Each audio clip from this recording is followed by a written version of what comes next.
Antes, después, eternamente, hay un lugar que nos permitirá encontrarnos. Perpetual, donde perduran los vínculos.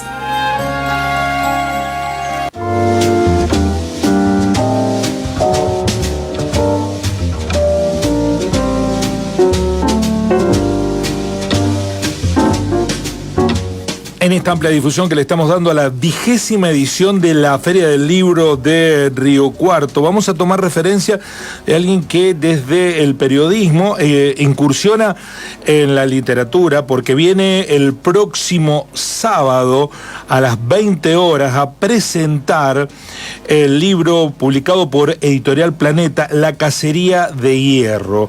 El prestigioso periodista Hugo Alconada Mon va a estar en la ciudad de Río Cuarto. La charla va a ser presentada por el colega de Canal 13, Martín Urricelki. Tenemos la oportunidad de dialogar con Hugo Alconada, que está en línea con nuestro programa. Guillermo Jeremía, el programa Así Son las Cosas, lo saluda. Hugo, un placer, ¿cómo le va? Buen día, Guillermo, el gusto saludarte. Bueno, igualmente. ¿Se refugia en la literatura y en la ficción por el agobio de la realidad periodística, Hugo? En parte, y en parte también porque es un disfrute. Es para mí la forma de escribir novelas, es como para otros puede ser o tocar la guitarra, o tocar el piano, o cocinar. Bueno, es mi momento donde yo puedo aprender de temas que a mí me interesan, política, historia, inmigración, anarquismo, y al mismo tiempo una forma de disfrutar. Bueno, impulsada la charla, la presentación de La Cacería de Hierro por nuestros amigos de Lema Libros. ¿De qué va? Entiendo que es una novela policial. Sí, es una novela entre policial y de época que aborda un episodio real. Es una novela basada en hechos reales. 1892, pueblito de Necochea, que en ese momento era miniatura, aparecen dos chiquitos degollados en un rancho. Y ante todo el terremoto que eso causa, envían desde la jefatura de policía, y esto es posta, Guillermo, al primer detective en la historia de la policía de la provincia de Buenos Aires. Y ese hombre era amigo de Juan Bucetich, en el momento en el cual Bucetich estaba desarrollando el sistema de las huellas dactilares. Entonces, ¿cómo se resolvió ese doble crimen, ese doble asesinato? Marcó un punto de inflexión porque ahí lograron verificar que la dactiloscopía funcionaba y terminó siendo un bombazo a nivel mundial. Sí, sí. Que lo han aprovechado más los otros que nosotros, porque nosotros no descubrimos ningún solo crimen cuando hay el poder está involucrado, ¿no? Pero vos sabés que es curioso porque todavía hoy las huellas dactilares, sí, está el ADN, está el iris, todo lo que ya sabemos, pero todavía hoy se utiliza para muchísimo, no solo para el aspecto criminal, porque muchos de los que nos están escuchando ahora, Guillermo, abren el teléfono celular con la huella dactilar. Cuando vos tenés que entrar o salir del país, huella dactilar. Sí, sí. Cuando vos sos analfabeto o quiere el escribano una certeza, tenés que poner el dedito. Y ¿sabés? Un último ejemplo. ¿Sabes cómo se logró verificar que esos dos espías que estaban dando vueltas por Buenos Aires no eran quienes decían ser, sino que eran espías? Con las huellas dactilares. Encontraron las huellas, se terminó la discusión. Sí, es cierto eso, pero ¿qué? Somos un país complicado porque somos capaces de inventar las huellas dactilares, pero también pueden venir a engañarnos actores polacos y chinos para vendernos un esquema de financiamiento y engañar a toda una ciudad, que es motivo de una novela lo que está ocurriendo en San Pedro, ¿no? Que esa posibilidad de ir de todo el arco de espectro, de la inteligencia extrema hasta la torpeza más burda. Pero no hay peor ciego que el que no quiere ver. ¿A vos no te ha pasado de tener un amigo o una amiga que la pareja le estaba haciendo infiel y cuando le fueron a avisar, dice, vos tenés un problema con mi pareja, vos no entendés nada? Bueno, está, listo, estrellate nomás. Pasa. Entonces, cuando vos ves que hay múltiples episodios similares en mi ciudad, la ciudad de La Plata, donde vos tenías supuestos financistas que te ofrecían supuestos ganancias exorbitantes que no se daban en ningún banco. Bueno, si vos estás dispuesto a confiar en un X que te viene con soluciones mágicas, bueno, vos sabrás. Hugo, se refugia en la literatura como una vía de escape. Si pudiera vivir solo de la literatura, sabemos que es muy complicado, salvo que se sea un bestseller, que le pagan para escribir. Es complicado porque es un mundo editorial que además está atravesando un complejo momento económico. Pero si pudiera vivir de la literatura, ¿dejaría el periodismo o su esencia es el periodismo? Te diría que me gustaría seguir con los dos sombreros puestos.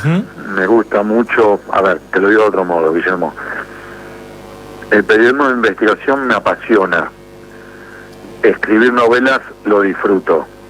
No es exactamente lo mismo, pero ambos me atraen, ambos lo vivo y con pasión, con lo cual no sería una u otra, me gustaría seguir caminando de este modo. Aunque hoy me da la sensación que el periodismo parece estar naufragando en su propia realidad, ¿cómo lo observa, Hugo?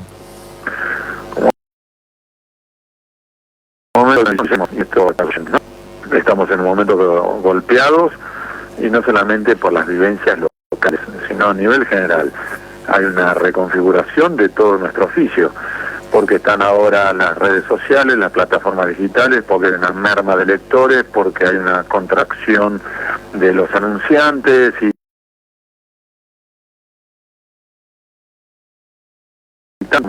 por un método de por vida. Porque lo mismo pasó cuando surgió la radio y se declamaba el fin del periodismo escrito en los diarios. No fue así. Con la tele que se iban a morir la radio y los diarios, y no fue así. Con internet que se iba a morir la tele, la radio y los medios gráficos, y no fue así.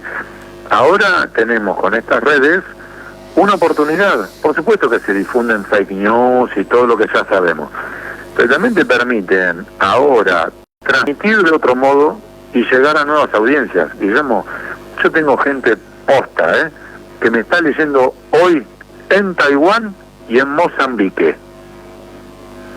Eso es gracias a las nuevas tecnologías. Entonces, bueno, tomemos el lado positivo. Después puedo hacerte un largo listado de todos los bemoles que podemos plantearle a estas situaciones. Y lo mismo con el gobierno actual. El gobierno actual nacional es crítico del periodismo, sí. Han sido otros gobiernos anteriores también han sido críticos, sí. Y es parte del baile.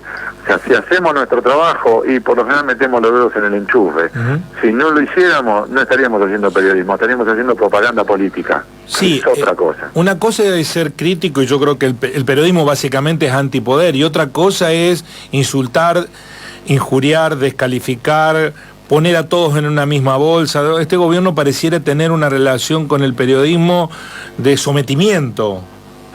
Pero yo que también es un juego político que desarrolla, lo mismo que hicieron en su momento el macrismo y como antes también lo hizo el kirchnerismo. Es colocar en una determinada posición al periodismo para colocarlo, si querés, a la defensiva, tener que dar explicaciones. Y me alegro que tengamos que dar algunas explicaciones. Al mismo tiempo, ¿me agrada? No, y aclaro esto para los oyentes, no es que estoy planteando una defensa del presidente Milei, cuando Milei me ha declarado, entre otros aspectos, y distintos epítetos e insultos, me ha tratado de esbirro, me ha bloqueado en Twitter, etcétera, ¿sí? O sea que lejos de serle simpático al presidente, soy alguien al cual él ya le bajó el pulgar. Bueno, insisto, es parte de nuestro trabajo. En el recorrido, en mis últimos 25 años, todos los presidentes, de Menem en adelante, pidieron mi cabeza al diario o le hicieron serios planteos al diario, cuestionamientos sobre mi labor. Y bueno, parte del trabajo. Recién mencionaba los soportes. ¿La crisis del periodismo de soporte, por dónde va el mensaje? ¿O tenemos una crisis ética, moral, deontológica? Yo creo que las dos cosas. Guillermo, las dos cosas. O sea, lo que estamos viendo es, por un lado, situaciones de desafío tecnológicos, presupuestarios, el dinero no alcanza. Hoy, para vos, estando allí en Córdoba, el enviar a alguien a cubrir algo a más de, ¿cuánto? 15 kilómetros, 40 kilómetros, 60 kilómetros de la emisora, para vos es todo un desafío presupuestario. Exactamente. Entonces vos querés eventualmente hacer una mejor cobertura y después tenés que el dinero no alcanza. Y lo mismo pasa en todos los medios de todo el país. Esto por un lado. Ahora, también es cierto que a menudo nosotros terminamos tratando a nuestros oyentes como si fueran lelos, como si fueran nenes, y le faltamos el respeto y no informamos de lo que importa, y cuando informamos de lo que importa lo informamos mal. Lo informamos mal, a veces por negligentes y a veces por dolosos. Entonces tenemos que también mirarnos a nosotros al espejo, porque así como Javier Milei es, si querés, un síntoma de una sociedad y llegó a la presidencia porque las otras opciones no le estaban dando respuesta a la sociedad, lo mismo está pasando. Si tenemos que aparecen en streaming o en otras opciones personas que no son periodistas y que nos reprochan, algo mal estamos haciendo, algo mal hemos hecho. En ese sentido, usted judicialmente tuvo que admitir que no había sido todo lo riguroso en una investigación que fue muy importante en la causa Oil. ¿Eso lo hizo reflexionar respecto de algunos pasos que dio en su momento, Hugo? No, porque eso es falso.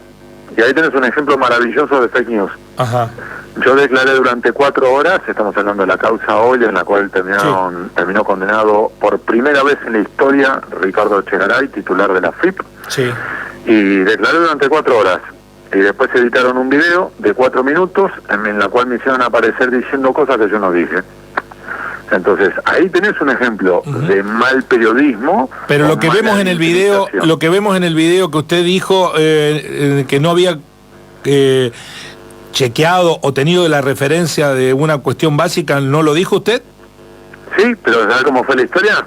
El video completo es, me preguntan si yo no había tomado en cuenta un peritaje que se completó después que yo publiqué mi investigación, con lo cual difícilmente puedo viajar al futuro para poder analizar un peritaje que todavía no se había hecho. Esa parte de la explicación no la pusieron en el video. Está bien. Ahí tenés un ejemplo.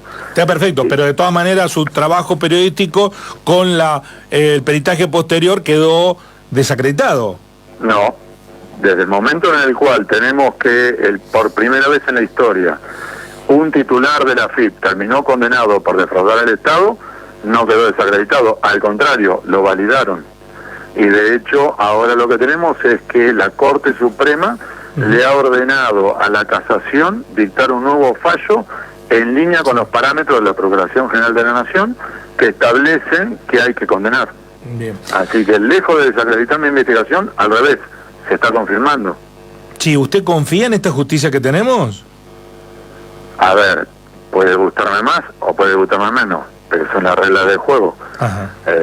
Hay infinidad de veces en las cuales se desarrolló investigaciones en las cuales han terminado algunas personas sobreseídos, incluso cuando ellos mismos admitieron el pago de soborno. ¿Me gusta? No. ¿Son las reglas del juego? Y sí, es lo que tenemos con el Consejo de Magistratura que tenemos y demás.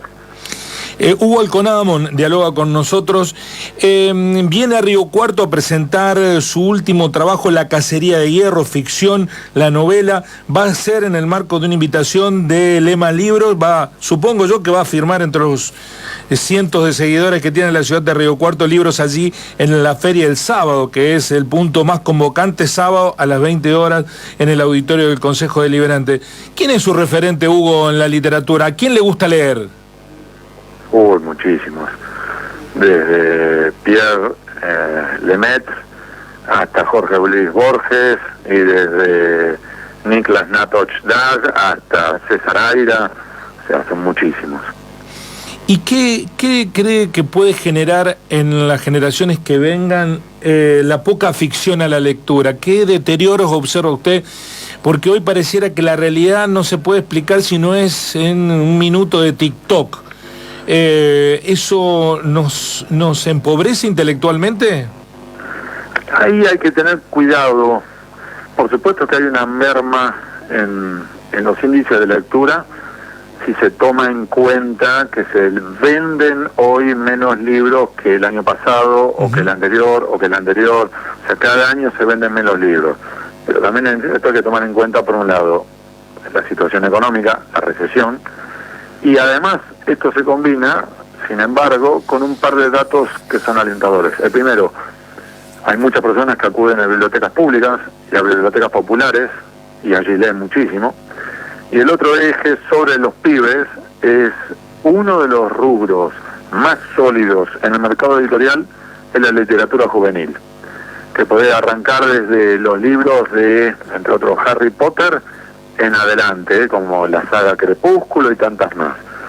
Con lo cual yo no soy tan pesimista en cuanto a la lectura entre los pibes. Pasa más por una cuestión de hábitos de lectura, gustos de lectura, libros. Si quieres en eso, yo sí soy un poco crítico de todavía la currícula que se da en los colegios, cuando te obligan a leer el poema del mío Cid, y me pueden explicar todo lo que quieran explicar sobre la importancia de leer el poema del mío Cid, o el Lazarillo de Tormes, o tantos otros libros, cuando en realidad por ahí deberíamos estar impulsando el hábito de la lectura, y después explicar por qué tal o cual libro es importante. Pero empecemos por generar la adicción, entre comillas, al buen leer. Para finalizar, Hugo, porque los oyentes están interesados, ¿qué lectura hace de lo que se supone es el periodismo militante cuestionado? Digo, yo soy militante de mis ideas, de mis convicciones, no de un partido, yo creo que todo el periodismo es militante. Esa idea de desacreditarlo por ese compromiso al periodismo, ¿usted en qué lugar se inscribe? Yo creo que el periodismo militante es un oxímoron. ¿Qué quiero decir con esto? Uno puede abogar por ciertos ideales. Uno puede decir, por ejemplo, mira, yo levanto como mi bandera la defensa del medio ambiente, o los derechos humanos, o lo que fuere. Y que entonces uno puede decir, mira, yo le voy a dedicar todos los días en mi programa un espacio específico al tema de los derechos humanos. Y voy a hacer una cobertura, o una cobertura especial toda la semana sobre cuestiones del medio ambiente. Entonces ahí vos estás posicionando en la agenda pública un tema por la cual vos querés militar. Pero eso es un tema, o un valor. Ahora, a mí me hace ruido cuando hablamos de periodismo militante en el sentido de la defensa o el abogar por un partido político. Porque ahí ya me empieza a crujir. Eventualmente ese periodista informaría aquello que es incómodo para ese partido político o lo callaría. Y ahí ya pasaría a ser, en vez de periodismo, pasa a ser otra vez propaganda. Desde a mí ahí me hace ruido. Hugo, muchas gracias por este contacto muy amable. Que tengan buen día.